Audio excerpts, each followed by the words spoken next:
E aí, galerinha bonita, como é que vocês estão? Tudo bem? Então vamos voltar para nossa aula de física. Então logo depois da vinheta a gente começa. Um abraço.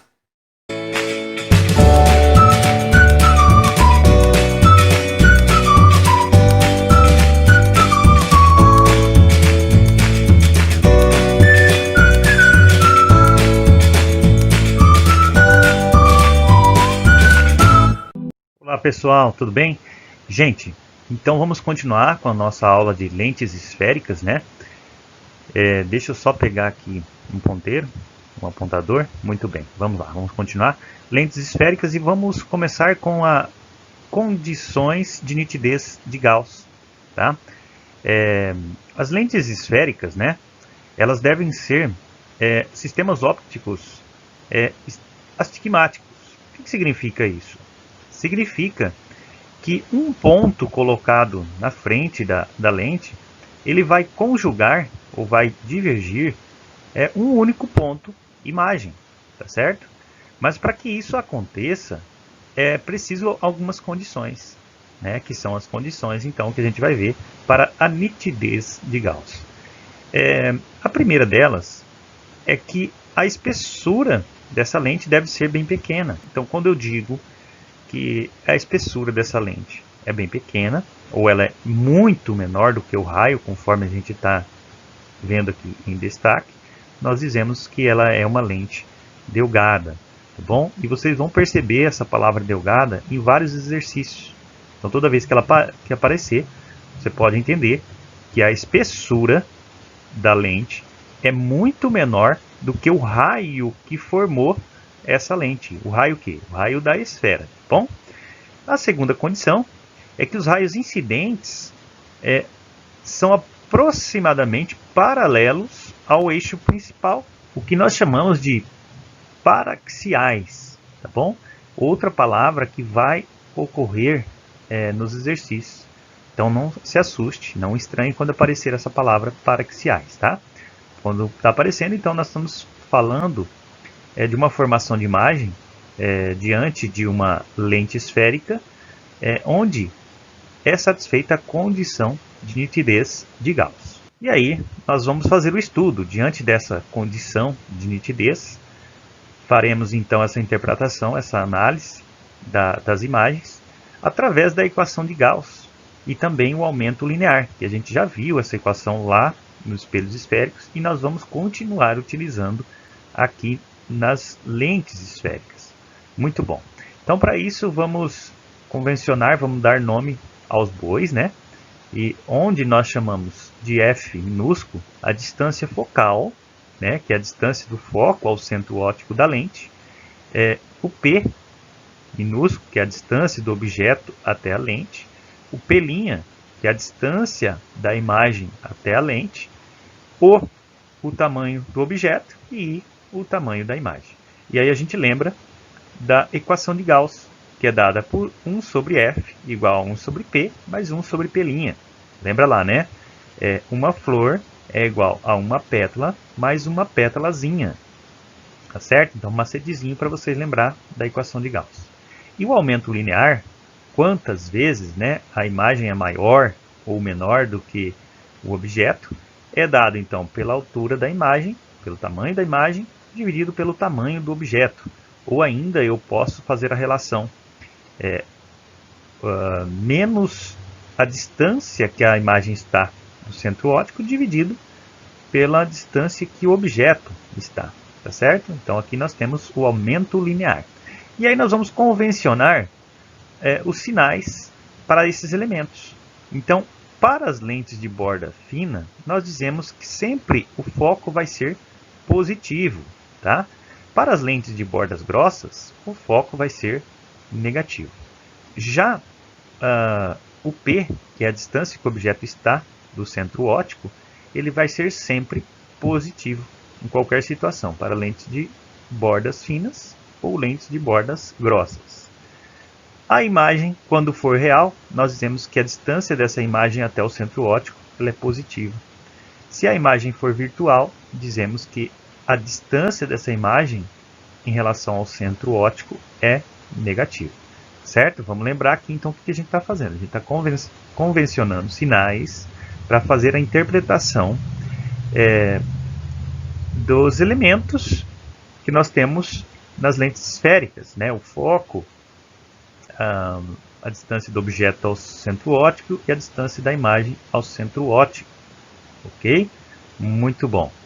Lembra que a imagem real é aquela imagem que é formada pelo encontro dos raios luminosos. E a imagem virtual é aquela imagem que é formada pelo encontro dos prolongamentos dos raios luminosos. Então vamos continuar aqui, ó. Se o objeto ele for orientado para cima, então aqui o O ele vai ser positivo. Então se ele tem uma orientação para cima, ele é positivo. Se ele tiver uma orientação para baixo, ele vai ser negativo. Da mesma forma para a imagem. Olha só, se a imagem ela for orientada para cima, então esse I vai ser positivo. Se ela for orientada para baixo, então o I é negativo. Ok, gente? Olha só, você deve estar se perguntando aí, deve estar preocupado. Preciso decorar isso aqui?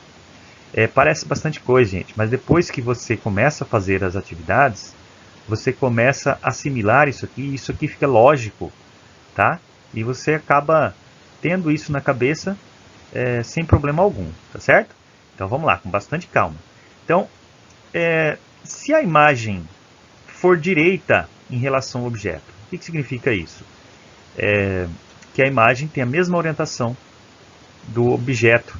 Então quer dizer que o aumento linear ele vai ser positivo, tá?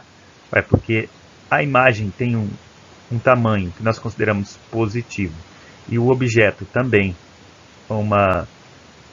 um tamanho que consideramos positivo. E aí quando dividimos um valor positivo por um valor positivo, teremos então um aumento linear positivo, tá bom? A imagem invertida em relação ao objeto. Então a imagem tem a orientação contrária, sentido diferente do objeto. Então quando a gente fazer uma divisão de um número que é oposto ao outro, né? Ou tem o sinal oposto ao outro, então esse aumento linear é negativo, tá bom? Daqui a pouco a gente faz um exemplo aí para ficar mais tranquilo. Olha lá. Agora a interpretação sobre o aumento linear. Toda vez que eu tiver um módulo desse aumento linear maior do que 1, isso significa que a imagem é maior do que o objeto. Vamos dar uma olhadinha aqui, ó. Se o módulo dessa razão I sobre O for maior do que 1, significa que o I é maior do que o O. Então, a imagem tem um tamanho maior do que o objeto. Tá? Então, essa interpretação é bastante importante depois para a gente resolver questões. Agora, o módulo desse aumento linear for menor do que 1. Então, nós dizemos que a imagem é menor do que o objeto. Da mesma maneira que se o aumento linear, o módulo do aumento linear for igual a 1, então a gente tem que a imagem tem o mesmo tamanho que o objeto. Olha como é lógico.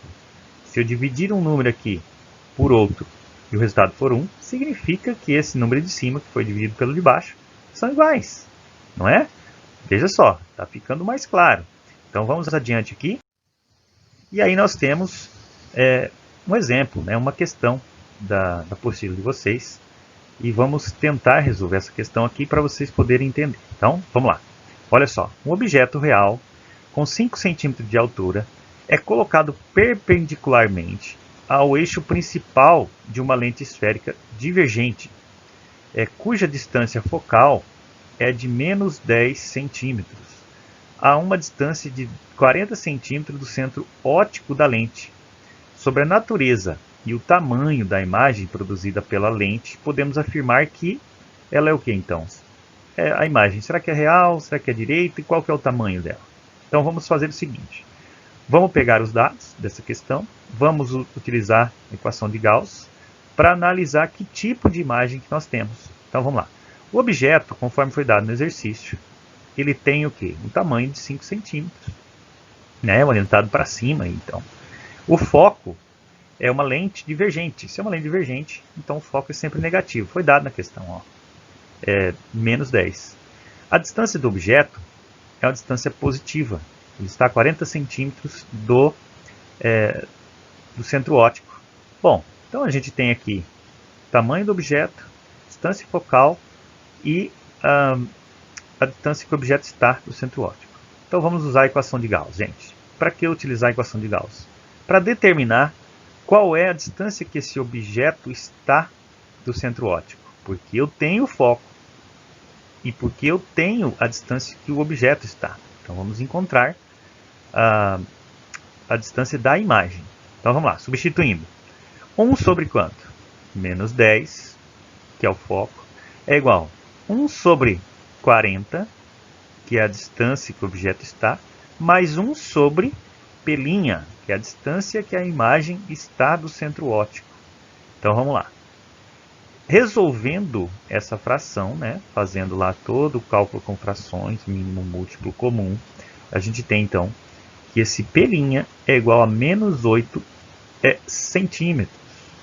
E toda vez que eu tiver aqui a distância da imagem negativa, conforme a gente viu na convenção de sinais, né, nós temos o quê? Uma imagem virtual. Muito bom. E agora vamos trabalhar com o aumento linear.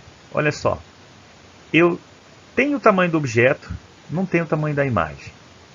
No entanto, eu posso atribuir a seguinte sentença: o aumento linear é dado por menos a distância que a imagem está do centro óptico dividido pela distância que o objeto está do centro óptico.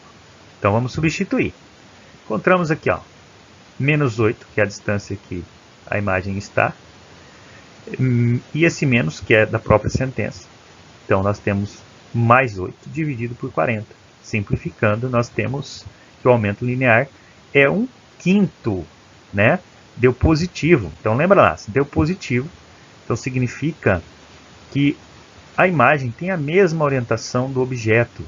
Então é o quê? É uma imagem direita em relação ao objeto. Muito bom. E qual é o tamanho da imagem? O tamanho da imagem é igual a 1 e o tamanho do objeto é igual a 5. Então quer dizer que a imagem ela é menor em relação ao objeto. Então vamos lá, o que a gente pode concluir aqui? Nós podemos concluir que nós temos uma imagem virtual, né? E o que mais? E direita, e que tem um tamanho de 1 centímetro. Então vamos lá dar uma olhada nas alternativas. Virtual, ela é direita e tem o tamanho de 1 centímetro. Então a alternativa que corresponde à resposta dessa questão é a letra C. Ok? Então vamos adiante. Temos aqui as lentes esféricas, conforme a gente viu os tipos de lentes esféricas, né? As lentes de borda fina, olha só, nós temos bordas finas e lentes de bordas grossas aqui, ó. E se eu admitir que o índice de refração absoluto da lente for maior do que o índice de refração absoluto do meio, nós dizemos que essas lentes são lentes convergentes e essas lentes são lentes divergentes, tá certo? Mas não esqueça que é somente para essa condição: índice de refração absoluto da lente ser maior do que o índice de refração do meio. Se for o contrário, então essa concepção também vai ser contrária, tá bom? Muito bem. Aqui só um exemplo, então, que nós temos raios paralelos, né, paraxiais, incidindo na lente e convergindo para o foco. Muito bom. Então vamos ver a questão número 1 da apostila. Considere as lentes de vidros esquematizadas abaixo. Então aqui na lente 1 eu tenho uma lente de borda grossa, na lente 2 uma lente de borda fina, na lente 3 uma lente de borda grossa, na 4 borda fina, na 5 borda grossa e na 6 borda fina, bordas finas, tá bom? Quando imersa no ar, as lentes divergentes são quem? Somente quem? Bom, vamos lembrar. Se ela está imersa no ar, quer dizer que o índice de refração da lente é maior do que o índice de refração do ar. Então, as divergentes são aquelas de borda grossa. Quais são elas? L1, L3 e L5. Então, vamos olhar a resposta. L1, L3 e L5, que é a alternativa B. E conforme nós temos no gabarito do livro de vocês, se as lentes estão imersas no ar, então quer dizer que o índice de refração da lente é maior do que o índice de refração do meio. Logo, as lentes de bordos finos serão convergentes e as de bordos grossos serão divergentes. Ok? Muito bom. Vamos adiante. Temos aqui, então, a formação das lentes, gente. Então, aqui só como é formada. Olha só. Eu tenho lente de borda fina aqui, a biconvexa. Veja que eu tenho uma esfera com um certo raio, né? E sendo interceptada por uma outra esfera com um certo raio. E aqui, então, eu vou ter a formação do que? Da lente de borda fina, a biconvexa. Da mesma forma que eu posso fazer com a lente de borda grossa bicôncava. Só que agora elas não se interceptam. Eu vou ter o quê? Uma lente aqui sendo produzida por essa região entre as esferas. Já na lente de borda fina plano convexa, então nós vamos tirar uma calota esférica. Olha só, vamos seccionar. Então eu tenho uma região plana e uma região convexa. É parecido com o anterior, agora nós temos a plano côncava. Então eu tenho uma esfera, aí eu faço o quê? Eu vou pegar uma região, separar aqui um plano, e essa estrutura, essa região, nos dá a lente plano côncavo, ok? E daqui a gente vai convencionar que o raio de uma lente de borda fina, aquela lente que é convexa, ele vai ser um raio positivo, conforme a gente tem aqui, ó. Então o raio dessa lente é positivo. Então eu vou considerar também, se o raio é positivo, o foco também é positivo. Já o raio de uma esfera de bordas grossas vai ser um raio negativo. Consequentemente, o foco também é negativo. Tá? Então agora a gente vai ver um outro conceito, que é o conceito de divergência. E vamos dar uma olhada o que diz para a gente aqui essa observação do livro de vocês. Ó. Tanto no comportamento focal quanto na formação das lentes esféricas, foi visto que uma lente, de acordo com o seu formato e índice de refração, e ainda o índice de refração do meio, tem comportamento que podem variar. Essa capacidade da lente de desviar os raios de luz é chamado divergência. Divergência, tá? Então vamos ver o que é essa divergência, né? Conforme nós estamos vendo aqui, a capacidade de desviar os raios de luz. Então adiante, nós temos aqui a equação da divergência, tá, gente? Essa divergência é o que nós conhecemos comumente como grau, né? Quando você está conversando com alguma pessoa que usa óculos, você fala assim, quantos graus você usa? Então, você está se referindo à divergência daquela lente, tá? Que não é grau, a unidade de medida é a dioptria. Então, vamos lá. O que é essa divergência? A divergência de uma lente, que nós chamamos de V, vamos simbolizar pela letra V maiúsculo, pode ser determinada pelo inverso da distância focal. Então, essa divergência, olha só a equação, divergência é igual a 1 sobre a distância focal, onde a unidade de medida, conforme eu já adiantei para vocês, é a dioptria, ok? Muito bem, que a gente acaba conhecendo como o grau de uma lente. E só para reforçar, então, as lentes convergentes, né, admitindo que o índice de refração da lente é maior do que o índice de refração do meio, são aquelas lentes de borda fina, nós teremos o quê? O foco positivo e uma divergência positiva. Já as lentes divergentes são aquelas lentes de bordas grossas, o foco será negativo e a divergência, consequentemente, negativa. E aqui nós temos um exemplo para poder tratar da divergência. Olha só, nessa questão número 6, uma lente convergente de 2 dioptrias, ou de 2 dioptrias, popularmente conhecida como 2 graus, tem distância focal de quanto? Bom, então as alternativas, e aqui nós temos a solução. Veja só, como que eu determino a divergência? A divergência é dada pela equação, é o inverso do foco. Eu sei qual que é a divergência, 2 dioptrias. Eu vou substituir o V por 2, isso é igual a 1 sobre F. Então eu tenho que a distância focal, resolvendo essa sentença, 0,5 metros, tá? Então, só corrigindo aqui, gente, é metros. Como que eu sei que é metros?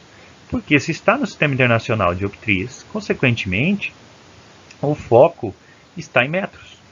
0,5 metros corresponde a quantos centímetros? 50 centímetros. Ok? Muito bom. Pessoal, então vamos concluindo por aqui. Deixo aqui a sugestão de atividades para vocês, tá? Conforme vocês estão vendo aqui na tela. Diante das condições, das possibilidades de vocês, vão fazendo as atividades. E qualquer dúvida, entre em contato comigo, tá certo? Um forte abraço a todos. Fiquem com Deus.